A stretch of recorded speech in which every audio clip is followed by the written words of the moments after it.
Good morning, everybody, and welcome to WhatCulture Wrestling here on the weekend because, of course, we now work Saturdays for fuck's sake. Coming up for you today, there is news about a brand new name for a WWE Superstar. The number one contender for the Women's Championship on SmackDown has been unveiled. Hulk Hogan has a new team captain for the match he's somehow having in Saudi Arabia. But first... We're good at this. That's good, this. Yeah.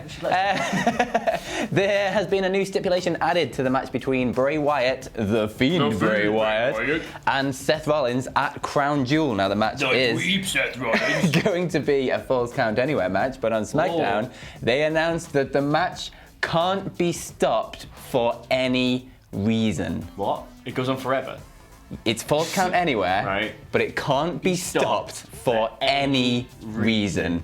I'm assuming including falls that happen anywhere. I just want to say, right, this is where WWE are right now. Our lead story in a news video now genuinely gets to be a match will have a finish. That's where they are now. That's where their booking is. Oh no, a match won't have a finish. I'm going to give them the benefit of the doubt this one and assume they mean until somebody wins. I assume so, but that's not what they said. It's interesting. It's interesting this, right? Because there is obviously with every wrestling match a genuine possibility, a small one, but a genuine possibility someone could be legitimately hurt or injured in a match. Something bad could actually happen that's not supposed to happen. So, what would happen in that scenario? Breaks their neck and the match can't be stopped for any reason. You're all over the arena, you jump off stuff. What if somebody really hurts himself? Like, we have to continue. We did such bad booking at the last one.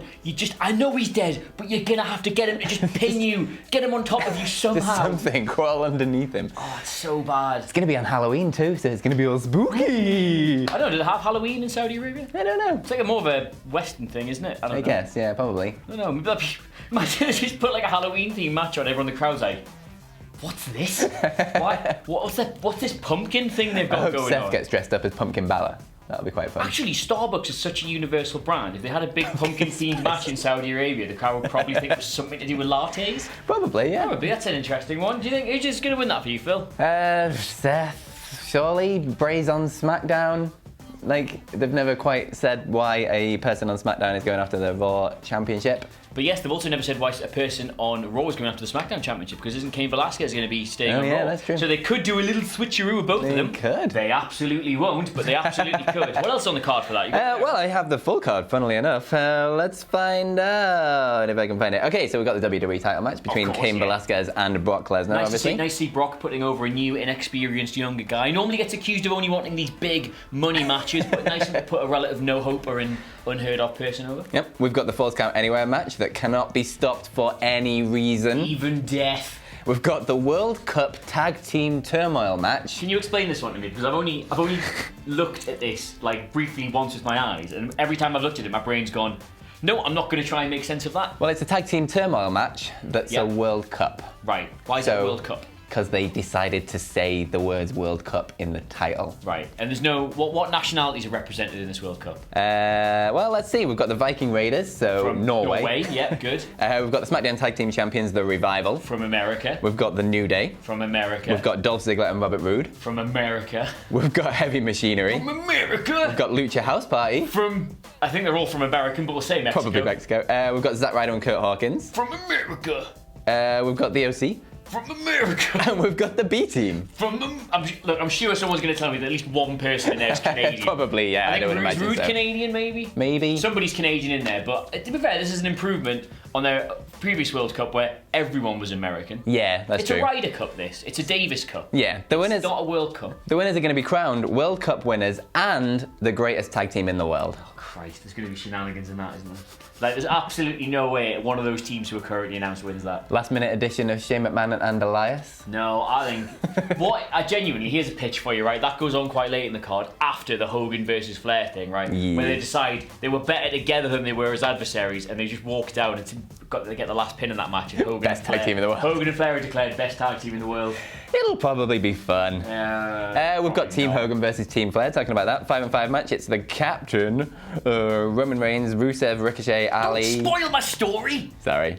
and Shorty G. It's the captain to be announced. To be announced. More on that later. Yeah. And Randy Orton, Baron Corbin, Barry Lashley, and Shinsuke Nakamura. Barry Lashley. And Shinsuke Nakamura, and one other to be announced. Baza Laza sounds like somebody who works down, the pub you won't go into in town. You will occasionally because you've got the dodgy stream with the football, but other than that, you'll never go in. It does like 2-for-1s, like in the middle of the Saturday afternoon, and all the blinds are closed all the time. Baza Laza. Fun times. Who do you reckon the to be announced person Well, is? funny you should mention that, Phil, because my tea-soaked notes here, I just accidentally spilled my tea on my notes because it's Saturday and I'm not used to this stuff yet. I can't even lift this up, man.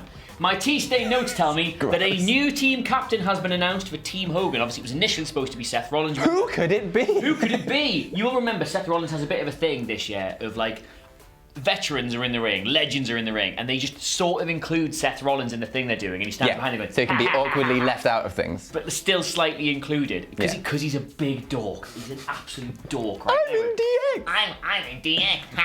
I'm friends with Hulk Hogan. Becky, make him put the phone down. I beg you. Anyway, so he's out of the picture because he's got his false count anyway, no stoppages under any circumstances, including death and collar match against And Fiend. pinfall.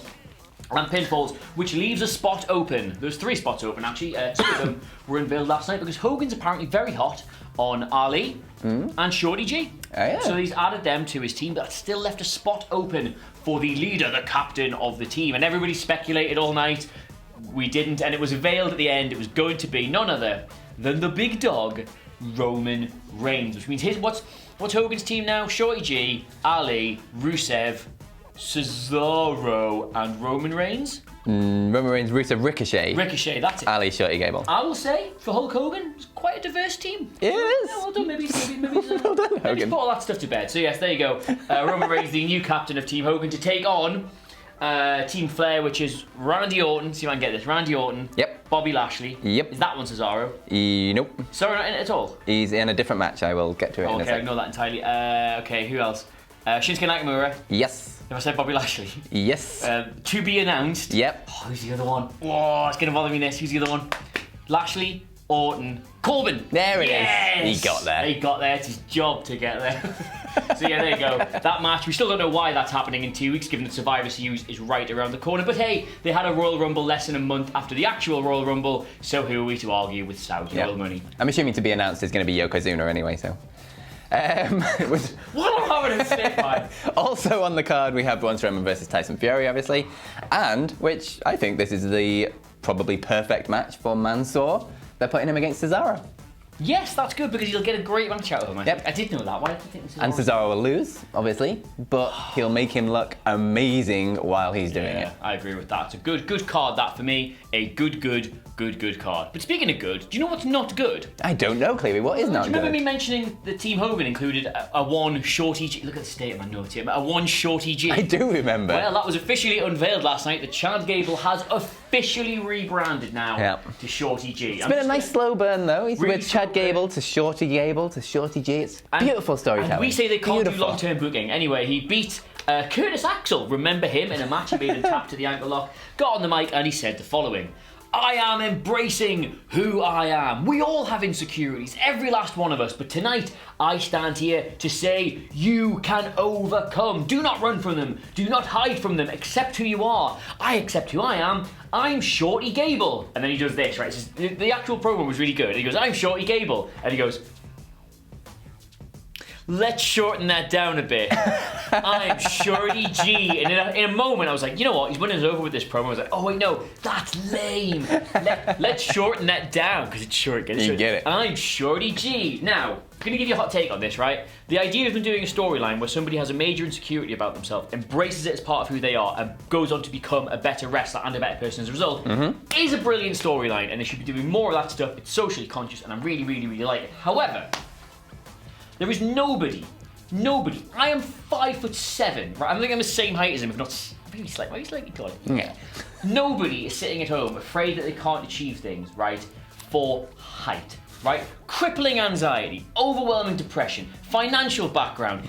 There are a million reasons, million insecurities people have that they need to overcome. Body dysmorphia, the lot. I mean, I guess height is part of that, but like in the grand scheme of things, Yeah, it's a small part of it. A wrestler thinking he's not tall enough. If his storyline was he was going to go in the NBA, It's like, right, I'm accepting it. I'm 5'7", I'm just going to be a point guard. And he goes and he's the best point guard he can be. Do you watch basketball? Yeah. Point guard's a position that allows short, white guys to contribute. I was always told. I'm point guard, by the way.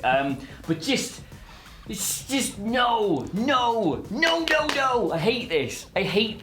This should appeal to me as a man who has not achieved things in life because he's under 6 foot. Yep. And I'm just like, this is lame. And it's definitely because you're under 6 foot that you've not achieved things. I'd be Prime Minister if I was over 6 foot. Anyway, you may recall WWE actually trademarked the name Shorty G a few months ago, and then immediately after the wrestler started making fun of Chad Gable's height, and we're all sat there going, I got this in one hand, and I got this in the other, but no. Surely not. This cannot be where they're going with it, and yes, here they are. Someone planned this months ago, and they have pulled it off to perfection, some may say. Their terrible plan has been pulled off to perfection. I will say, before the comments do, we moan about lack of long-term stuff, about that they don't just sit down with a good plan and then see it out no matter, what's This is proof that they're doing it. They do. They sat down with the name Shorty G months ago. And said, that's brilliant! This is how we get there, right? We give him a great run in King of the Ring where he overcomes all the odds, and we put him in a feud with Corbin, eventually wins it. He comes out looking really strong as a result. We give him a series of single wins, and then you just have people constantly running him down because of his height, and in the end he embraces it and he becomes Shorty G. They sat down months ago and decided that, and they've actually done it.